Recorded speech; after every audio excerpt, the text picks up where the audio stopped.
মুসলিমরা আজকে শিরিক করছে অনেক ক্ষেত্রে। দেখবেন হাতে একটা এই যে বালা পরে আছে, খুলে না। কেন খুলেন না ভাই? বলে যে এটা খুললে যদি রোগ হয়। রোগ দেওয়ার মালিক কে? ওই বালা না আল্লাহ? এই যে আপনার বিশ্বাস জন্মায় নিয়েছে, এই বিশ্বাসটা জন্মিয়েছে আপনার হাতের উপরে, এই বালার উপরে, এটাই শিরক, এটাই শিরক। যদি আপনি বিশ্বাস করেন যে এটা হাতে থাকলে আপনি সুস্থ থাকবেন, হাত থেকে খুলে পড়ে গেলে আপনি আর বাঁচবেন না, এই যে কল্যাণ অকল্যাণের মালিক আপনি কাকে করলেন? ওই বালাকে করেছেন, আল্লাহকে করেন নাই। এখানে শিরক হয়ে গেছে, খুবই সূক্ষ্ম শিরক।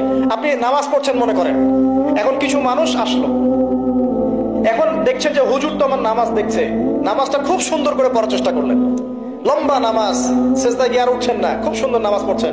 এই যে মানুষকে দেখানোর জন্য নামাজটা পড়ছেন, এটা শিরক। এটা কি? এটাও শিরক। এই যে গণক বসে আছে রাস্তার পাশে, দেখবেন টিয়া পাখি, টিয়া পাখি নিয়ে, তারপরে যে কাগজ নিয়ে আসেন ভাই ভাগ্য পরীক্ষা করে দেই। আরে ভাই, তুমি যদি মানুষের ভাগ্যই পরীক্ষা করতে পারবা, তো তুমি রাস্তার পাশে কেন?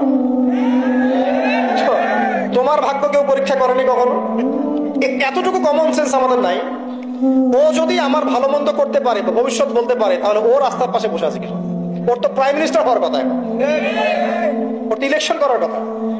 তো দেখেন, এই যে ওখানে গিয়ে আমরা কি করি? ভাই আমার হাতটা দেখে দেন, ভাই আমার অতীত বলে দেন, ভবিষ্যৎ বলে দেন। এবং এগুলো দিন দিন বাড়ছে, কিন্তু এর রাশিফল, কবিরাজি, গণকি, এগুলো দিন দিন বাড়ছে। এবং আমি লক্ষ্য করছি দিন দিন আরেকটা জিনিসও বাড়ছে, সেটা হলো জাদুবিদ্যার চর্চা করা। এবং গ্রামে গঞ্জে কুফুরি বাড়ছে না? কুফুরি করা, তাবিজ করা, বিচ্ছেদ করা, স্বামী স্ত্রী বিচ্ছেদ করা, মেয়েকে বশ করা, সন্তানকে বশ করা, বাড়ছে না?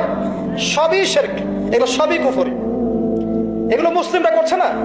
মুসলিমরা এসব শিরকে লিপ্ত আছে বলেই তো অন্তর কঠিন হয়ে গেছে। ফাকাসাত কুলুবুহুম, তাদের অন্তর কঠিন হয়ে গেছে। তো একটা হাদিস বলে এখানে, খালি নবী সাল্লাল্লাহু আলাইহি ওয়াসাল্লাম বলছেন, যদি কেউ কোনো গণকের কাছে যায়, গিয়ে বলে দেখেন তো আমার হাতটা একটু, ও কিন্তু বিশ্বাস করে না যে এ ভবিষ্যৎ বলতে পারে, খালি এমনি বলেছে একটু দেখেন তো, বলার সাথে সাথেই 40 দিনের নামাজ কবুল হবে না। আর যদি তার বলা কথায় বিশ্বাস করে যে হ্যাঁ তোমার ভবিষ্যৎ খুব ভালো, তুমি চাকরি পাবা, এটা করবা সেটা করবা, এবং সে বিশ্বাস করলো হ্যাঁ এটাই হবে, তখন নবী সাল্লাল্লাহু আলাইহি ওয়াসাল্লাম বলেন সে যেন আল্লাহর পক্ষ থেকে যা নাজিল হয়েছে, মানে এই যে কোরআনুল কারীম, এই কোরআনকে যেন সে অস্বীকার করলো, মানে কুফরি করলো। এগুলো আমরা করছি না ভাই? অনেক কিছু করছি আমরা। স্তম্ভের পূজা করছি, অনেক মুসলিম আগুনের পূজা করছে। আগুন জ্বালিয়েছেন, মাথা নত করছেন কেন? আগুনের সামনে আপনি মাথা নত করবেন কেন?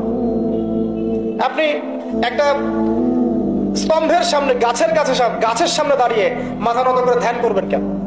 আপনি মেডিটেশন করছেন কি জন্য? আপনাকে নামাজ দেওয়া হয় নাই? 5 ওয়াক্ত নামাজ দেওয়া হয় নাই? নামাজের চেয়ে বড় মেডিটেশন কিছু আছে নাকি? আপনি ধ্যান করছেন কি জন্য? অনেক মুসলিম তো জিনের উপাসনা করছে, জানেন? অনেক মুসলিম জিনকে তাবে করার চেষ্টা করছে। আর জিন বলে একটা জাতি আছে, এটা সত্য।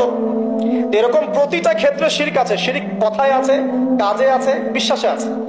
দেখবেন মুসলিমরাই আল্লাহ ছাড়া অন্য কারো কাছে দোয়া করছে, মুসলিমরা নজর মানত করছে অন্য জায়গায়, আল্লাহর জন্য নজর মানত করছে না, অন্য কাউকে সন্তুষ্ট করার জন্য করছে। সন্তান হয় না, সন্তান হয় না, এখন কি হবে? সন্তান হয় না তো অমুকের কাছে যাও, সেখানে গিয়ে বকরি জবাই দাও, সন্তান হবে। সুবহানাল্লাহ। তো এই পদ্ধতি ইব্রাহিম আলাইহিস সালামের জানা ছিল না যে শেষ বয়সে তিনি বলছেন রব্বি হাবলি মিনাস সালিহিন? আপনি দোয়া করতে পারেন না? সন্তান হবে না কেন? আল্লাহ পাক তাকদিরে লিখে রাখলেন, অবশ্যই হবে। আর আল্লাহ পাক তাকদিরে না লিখলে কিভাবে হবে? তাকদিরে যে ব্যক্তি বিশ্বাস করে না, সে ব্যক্তি হতাশ হয়। যা কিছু হচ্ছে আমাদের জীবনে সবই তাকদির, এর বাইরে একটা মানুষও যেতে পারবে না। প্রিয় ভাইরা, কথায়, কাজে এবং চিন্তায় আমরা অনেক শিরিক করছি। শিরিকের কারণে আমাদের অন্তর কঠিন হয়ে গেছে। আরো কেন কঠিন হচ্ছে? বেদাত। আমল করছেন নবীর সুন্নত মানার জায়গায় অন্য কিছু আপনি করছেন। এমন এমন কিছু আমল করছেন যেগুলোর সাথে রাসূলের সুন্নতের কোনো সম্পর্ক নাই এবং সাহাবীদের সুন্নতেরও কোনো সম্পর্ক নেই। এই ক্ষেত্রে গিয়ে আপনি বেদাত করছেন, বেদাত করে অন্তর কঠিন হয়ে যাচ্ছে। অন্তর কঠিন হওয়ার একটা বড় কারণ হচ্ছে হারাম রিজিক। যখন আপনি হারাম রিজিকে যাচ্ছেন, সুদ, ঘুষ, আপনার দুর্নীতি, আপনার এই যে অন্যের সম্পদ আত্মসাৎ হয়ে যাচ্ছে। আমি কি বুঝতে পারছি না? হারাম রিজিক যখন আপনার শরীরে ঢুকছে, অন্তরটা শক্ত হয়ে যাচ্ছে। একটা হাদিস যথেষ্ট। আল্লাহ রাসূল বলেছেন ইন্নাল্লাহা তাইয়্যিব লা ইকবালু ইল্লা তাইয়্যিব। আল্লাহ পাক পবিত্র সত্তা, তিনি পবিত্র ছাড়া কবুল করেন না। আপনি 10টা হজ করে আসেন, চুরির টাকা দিয়ে, ডাকাতির টাকা দিয়ে, আত্মসাতের টাকা দিয়ে, দুর্নীতির টাকা দিয়ে, যদি কবুল হয় তাহলে কোরআন সুন্নাহ মিথ্যা হয়ে যাবে। নাউজুবিল্লাহ।